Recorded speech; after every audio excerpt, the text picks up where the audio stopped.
Tirem essa criança daqui. Ela não é da família. Foi isso que o advogado da família Morrison disse em voz alta no meio do velório, apontando para uma garotinha de 6 anos que havia acabado de se ajoelhar diante do caixão aberto com as mãos juntas sobre o peito. A capela inteira congelou. 70. E 3 pessoas vestidas de preto, sentadas em fileiras organizadas com lenços dobrados e expressões ensaiadas de luto. Todas se viraram ao mesmo tempo na direção daquela menina. Lily. Cabelos castanhos presos com uma fita velha que já perdia a cor. Vestido branco encardido que alguém claramente havia tentado lavar para a ocasião. Sapatos 2 números maiores do que seus pés, que batiam levemente no chão de madeira da capela enquanto ela permanecia ali, de joelhos, com os olhos fechados. Ninguém se moveu para tirá-la. Não porque quisessem protegê-la, mas porque algo naquela cena paralisava. Era como ver alguém rezando com tanta intensidade que o próprio ar ao redor ficava pesado demais para ser interrompido. E então Lily abriu os olhos, olhou para o rosto do homem dentro do caixão, um homem que ela nunca deveria ter conhecido, e disse uma única frase que fez a viúva derrubar o copo de água, o pastor recuar 2 passos e o advogado perder completamente a cor do rosto. Mas para entender como uma menina que dormia no chão de um abrigo municipal conseguiu entrar em um dos funerais mais restritos do estado da Carolina do Norte e pronunciar palavras que nenhum adulto naquela sala teria coragem de dizer. É preciso voltar algumas semanas, e a melhor pessoa para contar essa história sou eu, porque estive presente em cada momento, e porque carrego até hoje o peso do que aconteceu depois. Meu nome é Doroteia. Naquela época eu já tinha 74 anos e trabalhava como zeladora do abrigo São Mateus há quase 30. Vi crianças chegarem e partirem centenas de vezes, levadas por famílias novas, devolvidas por famílias que desistiam, ou simplesmente esquecidas pelo sistema até completarem 18 anos e serem empurradas para o mundo sem nenhum preparo. Eu limpava os corredores, organizava os beliches, esquentava a sopa nas noites de inverno. Ninguém me perguntava nada. Ninguém esperava nada de mim além de pisos limpos e silêncio. Mas eu via tudo. E Lily foi a criança que mais fundo entrou no meu coração em 3 décadas de trabalho naquele lugar. Antes de mergulharmos nessa história, me conta aqui nos comentários de onde você está assistindo. Acomode-se bem, porque o que aconteceu naquele funeral mudou a vida de todos que estavam presentes, inclusive a minha. Lily chegou ao abrigo em uma noite de março, trazida por uma assistente social que parecia mais cansada do que qualquer pessoa deveria estar às 11 da noite. A menina tinha 4 anos naquela época. Não chorava. Não pedia pela mãe.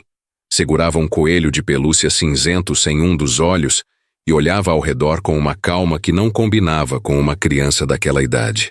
A assistente social me entregou a pasta com os documentos e disse apenas: a mãe foi encontrada sem vida no apartamento, nenhum parente localizado, o pai é desconhecido. Eu assinei os papéis e levei Lily pela mão até o quarto coletivo. Arrumei um dos beliches de baixo com o lençol mais limpo que consegui encontrar e coloquei um travesseiro extra. Ela subiu na cama sozinha, abraçou o coelho e fechou os olhos. Não disse uma palavra. Nas semanas seguintes, as outras funcionárias começaram a comentar que Lily era estranha. Não no sentido ruim, mas no sentido de que havia algo nela que ninguém conseguia definir. Ela quase não falava, mas quando abria a boca, dizia coisas que faziam os adultos pararem no meio do que estavam fazendo. Uma vez, a cozinheira do abrigo, Dona Ruth, estava preparando o jantar com os olhos vermelhos. O marido havia saído de casa na noite anterior. Ela não contou a ninguém, mas Lily se aproximou dela, puxou a barra do avental e disse: ele vai voltar na quinta, mas a senhora precisa guardar a chave debaixo da porta. Dona Ruth olhou para a menina sem entender. Na quinta-feira seguinte, o marido apareceu no abrigo pedindo perdão. Ruth tinha acabado de trocar a fechadura de casa. A cópia da chave antiga estava em cima da pia. Se Lily não tivesse dito aquilo, Ruth não teria pensado em esconder a chave, e o homem teria entrado no apartamento vazio de madrugada, como fazia antes para levar dinheiro enquanto ela dormia. Ninguém comentou o episódio em voz alta, mas a partir daquele dia, as funcionárias começaram a tratar Lily de um jeito diferente. Não com carinho, com cautela, como se a menina soubesse de coisas que ninguém havia ensinado a ela. Eu não acreditava nesse tipo de coisa. Passei a vida inteira limpando o chão e dobrando o lençol. Não. Tinha tempo para mistério. Mas confesso que comecei a observar Lily com mais atenção. O que eu percebi não era sobrenatural. Era mais simples e ao mesmo tempo mais perturbador. Lily prestava atenção em tudo. Enquanto as outras crianças corriam pelo pátio, ela ficava sentada no canto observando. Os olhos dela se moviam devagar entre as pessoas, como se estivesse lendo algo que estava escrito no ar ao redor de cada um. Quando alguém estava triste, ela se aproximava. Quando alguém mentia, ela desviava o olhar. Quando alguém estava em perigo, de qualquer tipo, ela simplesmente sabia. 2 anos se passaram assim. Lily foi oferecida para a adoção 4 vezes. Nas 4, as famílias desistiram nas primeiras semanas. Os motivos variavam, mas o fundo era sempre o mesmo. Essa criança nos deixa desconfortáveis. Uma das mães temporárias disse à assistente social que Lily havia descrito um acidente de carro que aconteceu no cruzamento da rua principal 3 horas antes de acontecer. A mulher devolveu a menina no dia seguinte. E assim, Lily ficou, esperando por algo que ninguém, nem ela mesma, sabia exatamente o que era. Até que o nome Morrison apareceu naquela história. Thomas Morrison era um dos homens mais influentes da Carolina do Norte. Dono de uma rede de clínicas médicas que cobria 12 cidades. Conselheiro em 3 instituições de caridade. Membro do conselho de uma das maiores igrejas batistas do estado. Seu rosto aparecia em outdoors, em jornais dominicais, em jantares beneficentes onde cada prato custava o equivalente a 6 meses de orçamento do abrigo São Mateus. Na superfície, Thomas Morrison era o retrato do homem correto. O tipo de pessoa que a sociedade americana venera sem questionar. Bem-sucedido, religioso, generoso com quem está assistindo. Mas havia algo por trás daquele retrato que ninguém conhecia. Algo que Thomas carregou durante anos, trancado em um cofre emocional que ele acreditava ser inviolável. E quando Thomas Morrison morreu de um infarto fulminante no escritório da sua clínica principal, no dia 12 de novembro, todos acreditaram que seus segredos iriam junto com ele para o caixão. Todos, menos uma garotinha de 6 anos que dormia a 16 quilômetros dali, em um beliche rangente, abraçada a um coelho sem olho, e que acordou naquela madrugada dizendo uma única frase para a escuridão vazia do quarto. Eu preciso ir ao funeral. Se essa história já prendeu sua atenção, dá aquele toque no botão de se inscrever. Porque o que aconteceu quando Lily finalmente chegou àquela capela foi algo que nem o pastor mais experiente daquela cidade conseguiu explicar. Naquela madrugada, encontrei Lily sentada na beira do beliche com os pés balançando no ar. O quarto estava escuro. As outras crianças dormiam. Mas ela estava ali, com os olhos abertos, segurando o coelho de pelúcia contra o peito, como se esperasse alguém vir buscá-la. Lily, o que você está fazendo acordada? Ela me olhou com aquela calma que sempre me desconcertava. Dona Doroteia tem um homem que vai ser enterrado. Eu preciso estar lá. Senti um arrepio subir pela espinha.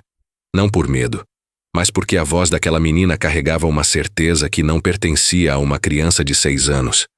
Que homem, Lily? O homem das clínicas, o que? Todo mundo acha que era bom. Eu não sabia do que ela estava falando. Naquela hora, o nome Thomas Morrison ainda não significava nada para mim. Só descobri na manhã seguinte, quando liguei a televisão da cozinha durante o café e vi a reportagem. O empresário havia morrido na noite anterior. O Velório seria em 2 dias, na Capela Memorial de Ashford, com acesso restrito apenas a familiares e convidados. Desliguei a televisão e olhei para Lily, que comia o cereal em silêncio do outro lado do refeitório. Ela não levantou os olhos, mas eu sabia que ela sabia que eu tinha visto a notícia. Passei o dia inteiro tentando esquecer aquilo. Criança fala coisas estranhas o tempo todo. Era o que eu repetia para mim mesma enquanto esfregava o chão do corredor. Mas quando a noite chegou e encontrei Lily novamente sentada no beliche, com a mesma postura, a mesma fita no cabelo, a mesma expressão de quem carrega uma missão grande demais para o próprio corpo, algo dentro de mim cedeu. Por que você precisa ir a esse funeral? Você nem conhecia esse homem. Lily segurou o coelho com mais força. Ele conhecia a minha mãe. O balde que eu segurava quase escorregou da minha mão. A mãe de Lily, Rebecca, havia morrido aos 26 anos em um apartamento de um cômodo no subúrbio de Raleigh.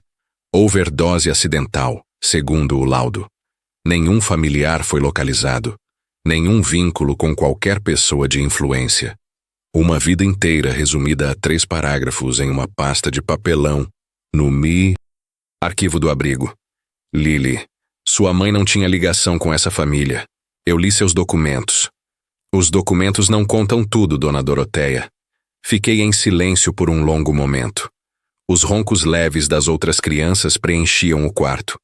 O vento de novembro assobiava pela fresta da janela que nunca fechava direito.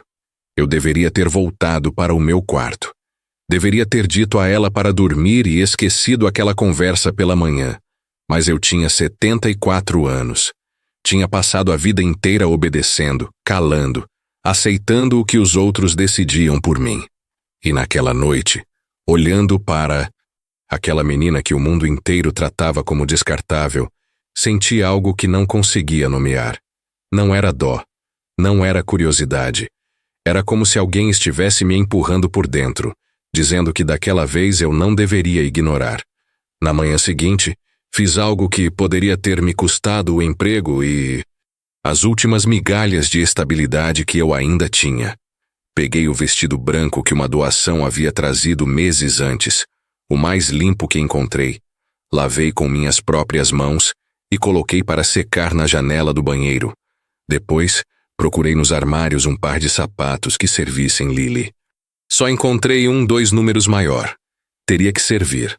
Na manhã do dia 14 de novembro, antes que qualquer funcionária chegasse para o turno, saí pela porta dos fundos do abrigo São Mateus segurando a mão de Lily. O ônibus até Ashford levava 40 minutos. Lily ficou em silêncio o trajeto inteiro, com o coelho no colo, olhando pela janela embaçada como se estivesse decorando cada detalhe do caminho. Eu segurava a bolsa contra o corpo e tentava controlar o tremor nas mãos. Não de frio, mas da consciência de que estava fazendo algo que não conseguia explicar nem para mim mesma. Quando descemos na parada mais próxima da capela, a rua já estava tomada por carros escuros com vidros fumê. Seguranças particulares controlavam a entrada. Arranjos de flores brancas emolduravam o portão de ferro. Lily olhou para a capela e apertou minha mão. Eles não vão querer me deixar entrar. Eu sei, mas eu preciso entrar. Olhei para aquele rosto pequeno, para aqueles olhos que carregavam algo que eu passei 30 anos sem ver em nenhuma outra criança, e disse a única coisa que me veio à boca. Então a gente entra. O que nenhuma de nós sabia naquele momento era que Thomas Morrison havia deixado para trás muito mais do que clínicas e contratos. E o que Lily estava prestes a revelar diante daquele caixão aberto não destruiria apenas a reputação de um homem morto. Colocaria em risco a vida de quem ainda estava vivo. Entramos pela lateral da capela, por uma porta que os jardineiros usavam para trazer as flores. Eu conhecia aquele tipo de construção. Trabalhei como faxineira em 2 igrejas antes do abrigo, e todas tinham uma entrada de serviço que ninguém vigiava durante cerimônias. Puxei Lily pela mão, atravessamos um corredor estreito que cheirava a madeira úmida e saímos. Direto na nave principal, nos últimos bancos. Ninguém nos notou de imediato. A capela estava lotada. Homens de terno escuro e mulheres com véus delicados ocupavam as primeiras fileiras. O caixão estava no centro, aberto, rodeado por coroas de lírios brancos e velas acesas. Atrás dele, um retrato enorme de Thomas Morrison sorrindo. Aquele sorriso que estampava os outdoors das clínicas. Lily ficou de pé no corredor lateral, observando tudo com uma imobilidade que não era natural para uma criança.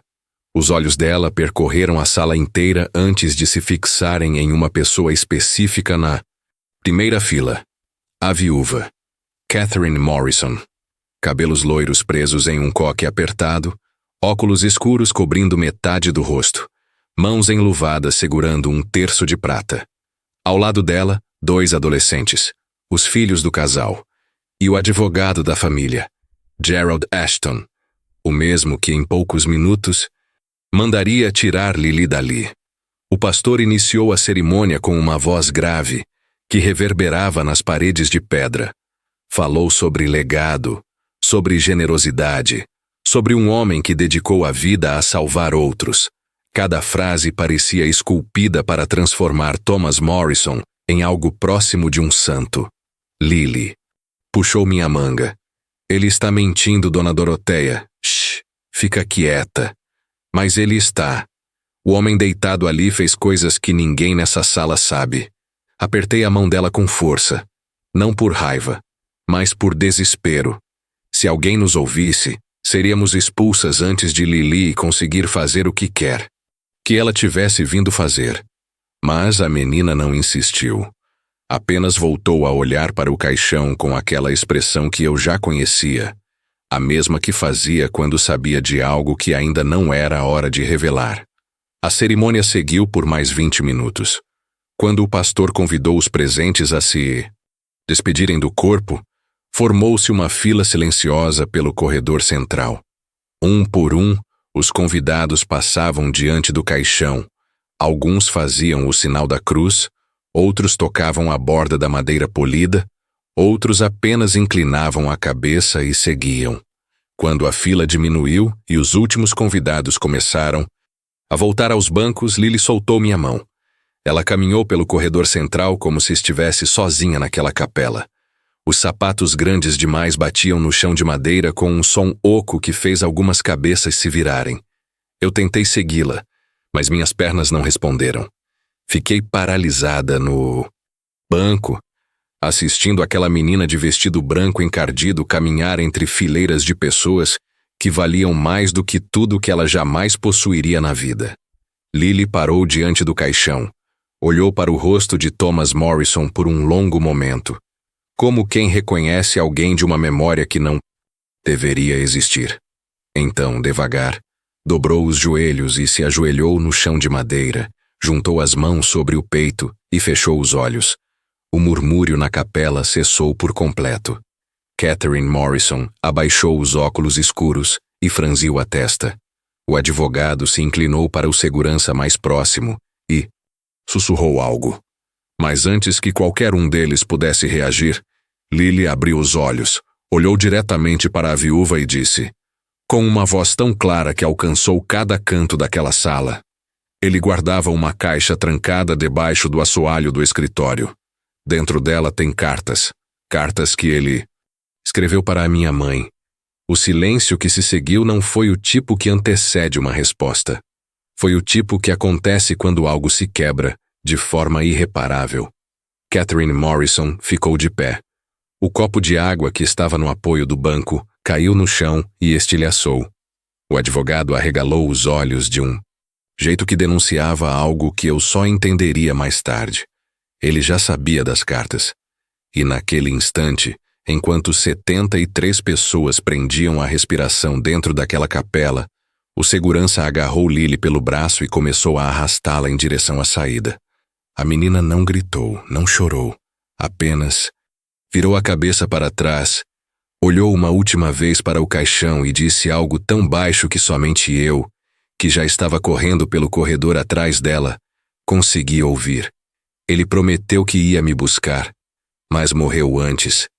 E foi essa frase, não a primeira, Não as cartas, não o escândalo que me destruiu por dentro. Porque naquele momento eu entendi que Lily não havia ido àquele funeral para expor ninguém. Ela havia ido para se despedir de um pai que nunca teve coragem de buscá-la. Mas o que nenhuma de nós poderia prever era que as cartas dentro daquela caixa não continham apenas palavras de amor esquecido. Elas revelavam algo sobre a morte de Rebecca, que transformava tudo o que o laudo oficial havia declarado 2 anos antes. O segurança nos largou na calçada da capela, como quem descarta algo que não pertence àquele ambiente. Lily sentou no meio-fio sem dizer nada. O coelho de Idi Pelúcia havia ficado lá dentro, caído no chão do corredor durante o arrasto. Ela olhou para as próprias mãos vazias e, pela primeira vez desde que a conheci, vi os olhos dela se encherem de lágrimas. Não eram lágrimas de medo, eram de luto. O luto de uma criança que caminhou 16 quilômetros de distância emocional para se despedir de alguém que o mundo nem sabia que existia na vida dela. Sentei ao lado dela no meio-fio. Não disse nada. Às vezes o silêncio é a única coisa honesta que um adulto pode oferecer a uma criança que acabou de perder o que nunca chegou a ter. Ficamos ali por quase 10 minutos. O movimento dos carros ia e voltava. Convidados começaram a sair da capela em pequenos grupos, cochichando entre si com expressões perturbadas. A frase de Lily havia rachado a superfície perfeita daquele funeral. E agora, todos tentavam decidir se o que haviam ouvido era verdade ou delírio de uma criança invasora.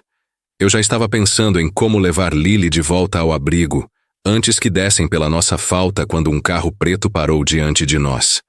A janela traseira desceu devagar. Catherine Morrison. Ela havia tirado os óculos escuros. Os olhos estavam vermelhos, inchados, mas firmes. Olhou para Lily com uma intensidade que me fez puxar a menina para mais perto do meu corpo. Qual é o nome da sua mãe? A voz dela era baixa, controlada, mas havia algo tremendo por debaixo. Lily respondeu sem hesitar. Rebecca Wynne. Vi o maxilar de Catherine apertar. Ela conhecia o nome. Não era novidade. Era confirmação. E confirmação naquele contexto doía muito mais do que descoberta. Entrem no carro. As duas. Eu deveria ter recusado. Deveria ter protegido Lily, chamado alguém, seguido qualquer protocolo lógico que uma mulher da minha idade e da minha posição deveria seguir.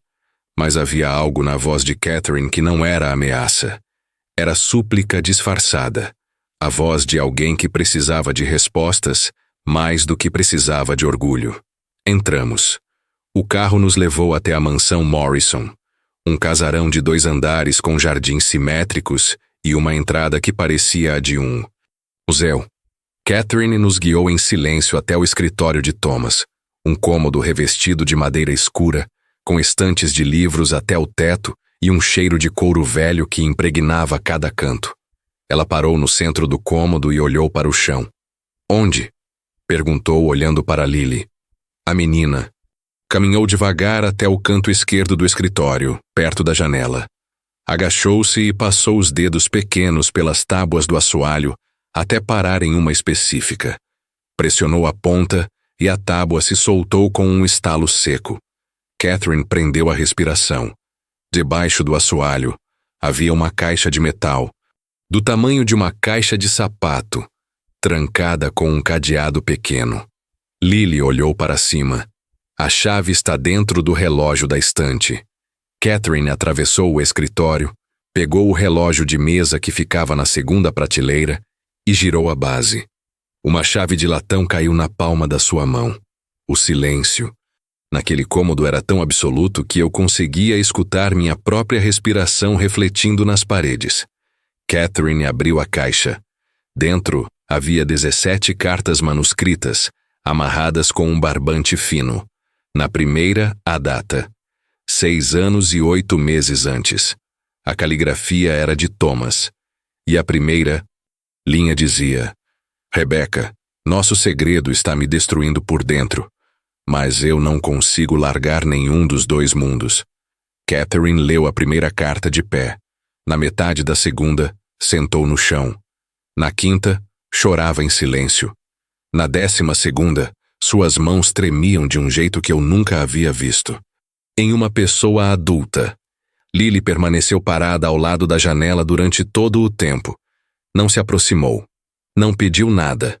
Apenas esperou, com a paciência de alguém que já havia esperado tempo demais. Se essa história está tocando alguma coisa dentro de você, talvez seja porque existe uma verdade que todos nós carregamos trancada em algum lugar. E às vezes Deus escolhe os mensageiros mais inesperados para trazer à luz o que precisa ser visto. Não esquece de se inscrever no canal, porque o que Catherine Morrison encontrou na última carta daquela caixa não revelava apenas um segredo, revelava um crime. Porque a carta de número 17 não era de Thomas para Rebecca, era de Rebecca para Thomas, escrita na noite em que ela morreu.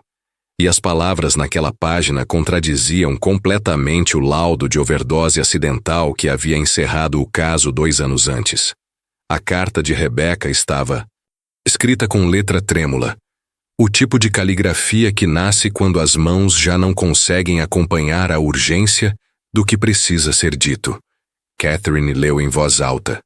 Não sei se foi de propósito ou se ela simplesmente não conseguia segurar aquelas palavras dentro de si. Thomas, alguém sabe sobre nós. Gerald veio me procurar ontem. Disse que se eu não desaparecesse da sua vida, ele faria isso por mim. Estou com medo.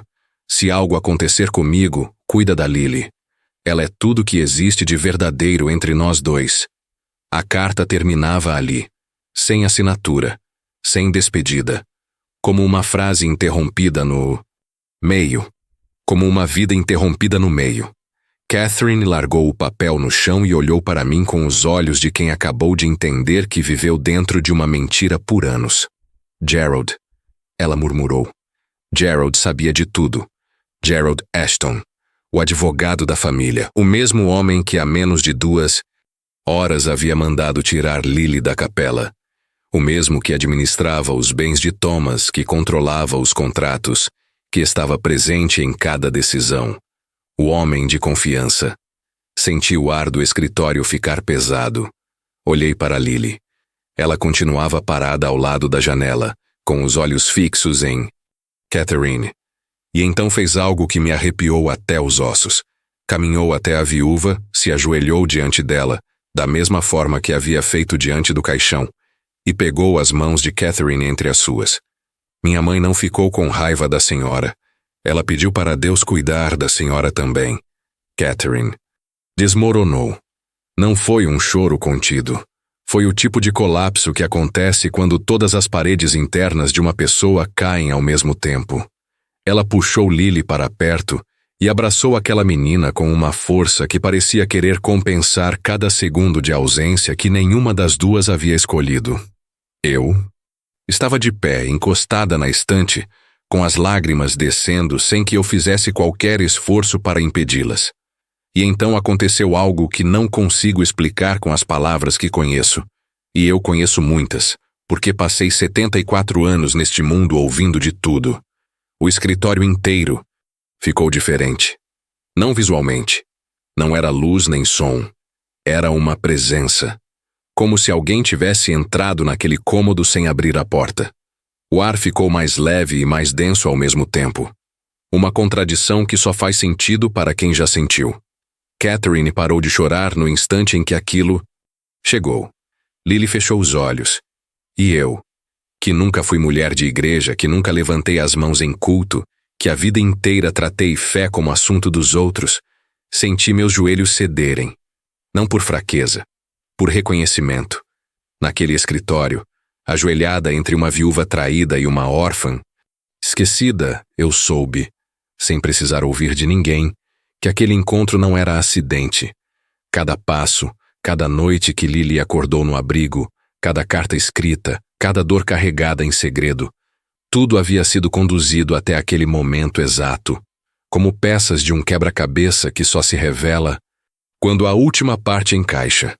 Lily abriu os olhos e olhou para Catherine com uma serenidade que não cabia em uma criança de 6 anos. Ela está aqui. Minha mãe. Ela está dizendo que perdoa. Que a senhora cuide de mim agora. Catherine segurou o rosto de Lily com as duas mãos. As lágrimas voltaram. Mas eram diferentes. Não eram de dor. Eram de algo que nasce quando a pessoa finalmente entende que existe um plano maior do que tudo que ela tentou controlar. Eu vou cuidar, Catherine disse. Eu prometo. Na manhã seguinte, Catherine Morrison entregou a carta de Rebecca e todo o conteúdo da caixa à promotoria do estado. Gerald Ashton foi chamado para depor. A investigação sobre a morte de Rebecca Wynne foi reaberta em menos de 72 horas. O laudo de overdose acidental foi contestado por 3 peritos independentes. Mas o que aconteceu com Lily depois daquela noite? Quando Catherine a levou para dormir pela primeira vez em um quarto que era só dela, com lençóis limpos e uma janela que fechava direito. Foi algo que nenhum tribunal, nenhum laudo e nenhum documento conseguiria registrar com justiça. Naquela primeira noite na mansão Morrison, Lily não dormiu no quarto que Catherine preparou para ela. Eu sei porque fui convidada a ficar até o dia seguinte. Catherine não queria que a menina acordasse cercada apenas de rostos desconhecidos. Quando subi para verificar, encontrei a cama intacta. Lily estava no corredor, sentada no chão diante do escritório de Thomas, com as costas apoiadas na porta fechada e os olhos voltados para o teto. Não consegue dormir? Consigo. Mas queria ficar perto dele mais um pouco. Sentei ao lado dela no chão frio daquele corredor. E fiquei. Porque às vezes o que uma criança precisa não é uma cama melhor. É alguém que aceite sentar no chão com ela. As semanas seguintes foram uma avalanche silenciosa. Gerald Ashton tentou destruir as cartas alegando invasão de propriedade e quebra de sigilo. Não conseguiu. Os peritos confirmaram que a substância encontrada no corpo de Rebecca não era compatível com o histórico dela. Nunca houve registro de uso anterior. A investigação apontou para uma terceira pessoa envolvida na noite da morte. Gerald foi indiciado 8 semanas depois. Ele nunca confessou. Mas as evidências eram densas o suficiente para que o júri não precisasse da confissão. A sentença veio em abril do ano seguinte. Rebecca Wynne finalmente teve o que a burocracia havia negado a ela desde o início. A verdade registrada em um documento oficial. Mas foi o que aconteceu fora dos tribunais que realmente transformou aquela história. Catherine Morrison entrou com o pedido de adoção de Lily no mesmo mês em que a investigação foi aberta. O processo enfrentou resistência. Parte da família de Thomas protestou, alegando que a menina era fruto de uma relação ilegítima e que a adoção mancharia o nome dos Morrison. Catherine enfrentou cada um deles com a mesma frase. O nome dessa família já estava manchado. Lily é a única coisa limpa que restou. A adoção foi concedida em fevereiro. Os filhos de Catherine, que inicialmente olhavam para Lily com a distância de quem observa uma intrusa, foram cedendo aos poucos. O mais velho, David, foi o primeiro a aceitar. Uma noite, eu ainda estava na mansão ajudando com a transição, e ouvi os dois no jardim. David perguntou a Lily se ela sentia falta da mãe. Ela respondeu, sinto, mas ela mandou sua mãe me achar. David não disse mais nada. Apenas sentou ao lado dela e ficaram ali, olhando as estrelas, como irmãos que se encontraram tarde demais. Mas ainda há tempo. Catherine vendeu metade das clínicas de Thomas e usou cada centavo para criar um programa de acolhimento para crianças órfãs em situação de risco, com acompanhamento médico, jurídico e psicológico. O programa recebeu o nome de Rebecca. E quanto a mim, voltei para o abrigo. Voltei para os beliches rangentes e os corredores que cheiravam a desinfetante. Mas algo havia mudado. Não nos pisos, não nas paredes, não na rotina. Em mim. Passei 30 anos limpando aquele lugar acreditando que era tudo o que eu sabia fazer. Que minha função era passar despercebida. Ser útil o suficiente para não ser descartada e silenciosa o suficiente para não incomodar. Mas Lily me ensinou, sem dizer com essas palavras que às vezes o maior ato de fé não é rezar de joelhos numa catedral, é segurar a mão de uma criança e atravessar uma porta que todo mundo disse para não abrir. Eu me aposentei no ano seguinte. Catherine me ofereceu um quarto na mansão.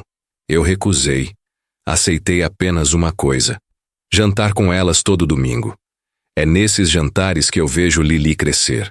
Cada vez mais parecida com a mãe nos traços.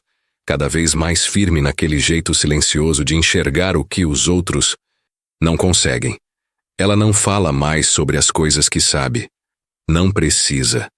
O que ela precisava dizer já foi dito. De joelhos, diante de um caixão, com sapatos 2 números maiores e uma coragem que adultos passam a vida inteira sem encontrar. Às vezes me perguntam como uma menina de 6 anos sabia de tudo aquilo. Onde aprendeu, quem contou, como era possível. Eu não tenho uma resposta que caiba na lógica. Só tenho o que vi. E o que vi foi Deus usando a menor pessoa daquela sala para carregar a maior verdade. Se essa história fez você lembrar de alguém que orou por você em silêncio, ou de uma porta que a vida inteira te disseram para não abrir, se inscreve no canal. Porque histórias como essa não existem apenas para emocionar. Elas existem para lembrar que, às vezes, o milagre não vem com trombetas e luzes. Ele vem descalço, de vestido branco, segurando um coelho de pelúcia, e é forte. O suficiente para fazer o mundo inteiro parar.